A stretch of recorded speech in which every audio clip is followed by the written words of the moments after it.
केवल केवल राम ही प्रेम प्यारा कह देते तो हो सकता था कि प्रेम सबसे अधिक है, इसके अलावा ज्ञान भी होगा, वैराग्य भी होगा, लेकिन शंकर जी केवल लगा दिए, केवल और कुछ नहीं।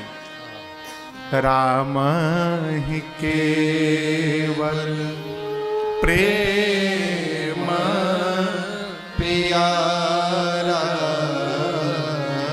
राम के मेरे रघुनाथ जी को केवल प्रेम प्रिय है। वन में रहने वाले कोल भीलों को भगवान ने अनेक प्रकार से संतुष्ट किया है, उनको दुलार करके भगवान ने विदा किया है। यहाँ गोस्वामी श्री तुलसीदास जी महाराज कहते हैं कि मेरे प्रभु वन में मां जानकी और भैया श्री लक्ष्मण जी के साथ उसी प्रकार रह रहे हैं, कैसे?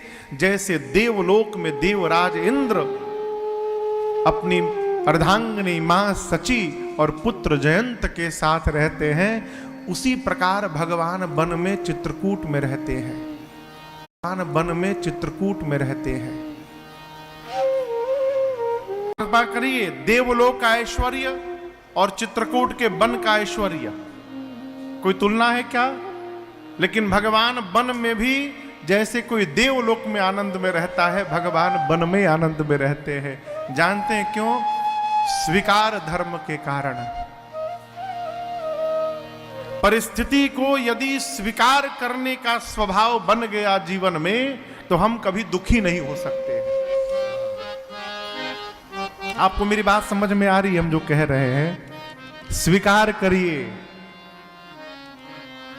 सुखी रहना चाहते हैं तो स्वीकार करिए, जो हो रहा है उसको स्वीकार करिए।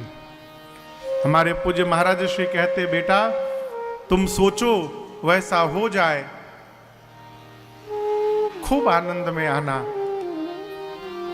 लेकिन जब तुम सोचो वैसा न हो, उल्टा हो जाए, तो इस बार आनंद में तो आना, साथ में मिठाई भी बांटना। हमने पूछा, सरकार ऐसा क्यों बोल रहे? तो उल्टी बात हो गई। हमने सोचा वो हो गया, तब तो मिठाई बांटना उचित है। सोचा उल्टा हो गया, फिर क्यों मिठाई बांटना? बोले तुम्हारा सोचा नहीं हुआ तो किसी का तो सोचा हुआ है। फिर किसका हुआ? सोचा हुआ भगवान का सोचा हुआ हो गया है। तुम जो सोचे थे वो हो जाता तो हो सकता है कि आगे चलकर उसमें तुम्हारी हानि हो जाती, लेकिन एक बात याद रखना, जब भगवान का सोचा होगा तो जीवन में कभी हानि होने वाली नहीं है। वर्तमान में भले दिखाई पड़ जाए, इसलिए परिस्थिति को स्वीकार करिए। स्वीकार करने का धर्म जीव को दुखी नहीं होने देता है। मेरे राम जी को दुख क्यों नहीं है? प्रभु ने वनवास को स्वीकार कर लिया। एक ही परिवार में दर्शन करिए, राम जी स्वीकार कर लिए तो दुख सुखी हैं, चक्रवर्ती जी स्वीकार नहीं कर पा रहे तो रो रहे हैं।